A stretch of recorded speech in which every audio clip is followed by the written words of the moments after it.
outcome of a rescue attempt of 2 hostages in Yemen. U.S. Navy SEALs trekked 6 miles inland toward an al-Qaeda compound, but were discovered within 100 yards of that compound. In the firefight that ensued, officials say the hostages, American journalist Luke Summers and South African teacher Pierre Corky, were shot by a militant. They both died. I am joined by the outgoing chairman of the House Intelligence Committee, Congressman Mike Rogers. Congressman, thanks for being here. Thanks, Candy. Tell us what you know about this mission. Well, obviously, these are very, very, very difficult undertakings. You know, sometimes we get numb to the fact when they're successful that they must be easier or we must be so good that no mistake can happen. It was a part of a series of events. This was the second. Information was obviously good. The intelligence was good. Unfortunately, in something like this, they do try to prevent that. They being the terrorists that are holding these hostages are trying to set up a perimeter to stop it. And unfortunately, that's what they ran into on the way in. So in the first attempt, we know they went and did not find Luke Summers, is who they were looking for, but they used information from that first attempt to find him a second time. That's correct. What does this tell you about al-Qaeda and whether there's been any kind of transformation in their thinking? They have not been, as ISIS has been, beheading U.S. citizens or otherwise murdering not just U.S. but British citizens as well. Does this tell you that they're moving more toward what ISIS is doing?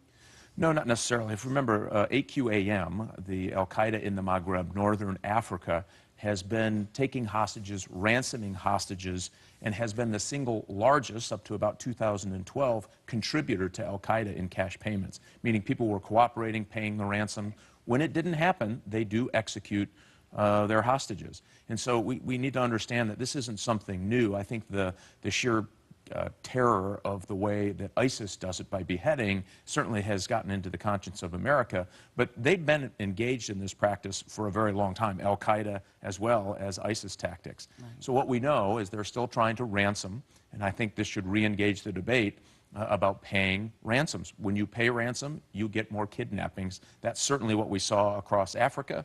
We're certainly seeing it in Yemen as well. Sure, but we do also see that when ransom is paid by other countries, they get their citizens back. Is it something that, I know the argument always is, oh, they'll just take more hostages, but the truth is they get the hostages back. Well, I mean, if we're going to be extorted into paying ransom to al-Qaeda so that they can rape women and imprison women and blow up buildings and kill civilians, men, women, and children, that's a pretty bad plan to start with. And so I agreed with the president's decision. I don't think this was an easy decision. I do think it was the right decision to actually engage and try to go in for the rescue attempt. Nobody can do it better than our special forces community. It doesn't always go perfectly. That's always the risk. And in this particular case, unfortunately, and it was a tragic loss of the 2 hostages, you know, it was an unfortunate outcome.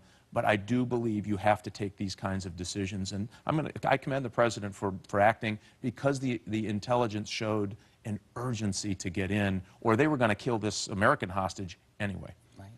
I want to ask about a couple of other things that are coming up, some that have happened. The Obama administration has decided to send 6 Guantanamo Bay prisoners to Uruguay. It seems to me that while the administration said, no, we're not really closing Guantanamo, they're certainly moving much more quickly in getting these prisoners to other countries. What do you think of this particular deal? I'm assuming Congress was informed of it. I mean, it's not a deal. They just sent them to Uruguay. And what do you think about putting them in Uruguay? I mean, I've been opposed to this notion that we're going to farm out Gitmo to places. By the way, a lot of them aren't from Uruguay. They're from all over the rest of the world. And some of these intelligence services who do these agreements about agreeing to watch them or monitor them can't do it. So we pay money. Remember this. Now, we're going to pay a lot of money to these countries who take these particular prisoners. That's not their culture. That's not where they're from. And these services, or law enforcement or intelligence services, are supposed to monitor these people. What we have found in the past is it doesn't work very well. I don't think that surprises anybody. So I argue that maybe we ought to rethink what we're doing here. And we do know, by the way, that some past released prisoners are now re-engaged in the terrorist fight. We knew that was going to happen. That's why those of us who tried to do the review of this were so concerned, because they were so interested in getting them out, they forgot to do the due diligence, I think, that would allow them to at least protect the folks who are going to go back into the fight from getting back into the fight.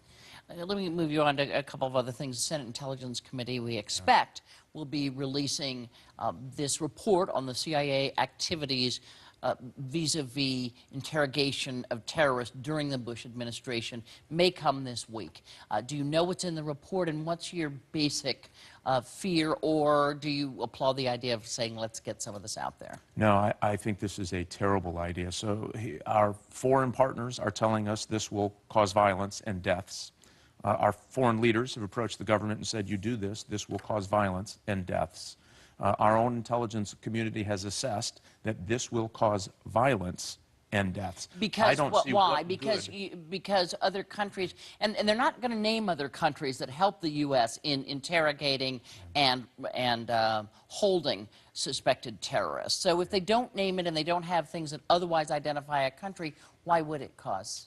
Well, certainly, again, these foreign leaders believe it will, our intelligence community believes it will, and our foreign liaison partners believe it will, because we have seen what happens when other incidents are used in the propaganda terrorist machine to incite violence. Think of the cartoons in Denmark and how many people died as a result. Think of the burning of the Korans and how many people died as a result. They will use this to incite violence. And here's the scary part about this. Well, again, Secretary Kerry has engaged in this because he believes this is dangerous to what they're trying to accomplish overseas. That tells you something. This is more than just differences on what happened. This is, and then you have to ask this, Candy, what good will come of this report? There's been a Department of Justice investigation. It was stopped under the Bush administration. There has been congressional action to stop this activity.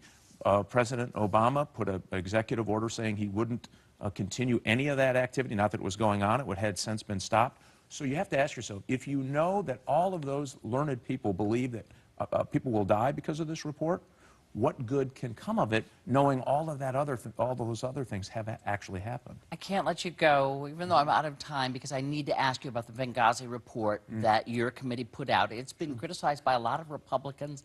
Some have said it was a bunch of expletive that I can't use on TV, saying, you know, you slow-walked this, it was a sloppy report, you never wanted to find the Obama administration, you kept saying this is in the past, let's move on, and that it will not be the definitive report. Your reaction? Oh, it's not meant to be the definitive report. I wish people who were some of the most vocal critics never read the report.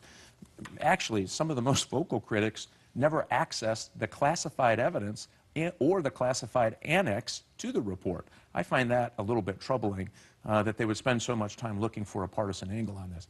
Here's the problem that I learned as a young FBI agent in Chicago. If somebody loves your investigation, best to start over. And what happened is we decided that we were only going to use facts and then corroborate those facts to come to a finding and a conclusion. If people read the conclusions, which, by the way, is very narrowly tailored to the intelligence community. The State Department was not part of our investigation. The White House was not part of our investigation. This was only isolated to the intelligence community. The odd thing is it mirrors the Senate intelligence report. It also mirrors the House Armed Services report, which was also a Republican report. None of those reports differ at all because they were all fact-based. My argument is, some people on the left are condemning it. They wanted exoneration. Some on the right are saying they wanted damnation. What we did is laid the facts on the table, and I believe the facts speak for themselves. There are a lot of unanswered questions in the State Department and the White House. That's where the Select Committee, I think, can get answers. Mr. Chairman, thank you for joining us. This may be the last time you join us as Chairman. You are moving into not retirement, but a different line of work.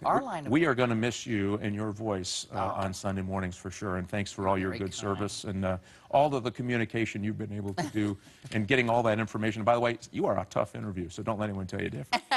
Right. Thank you so much for coming and submitting to them. We appreciate it.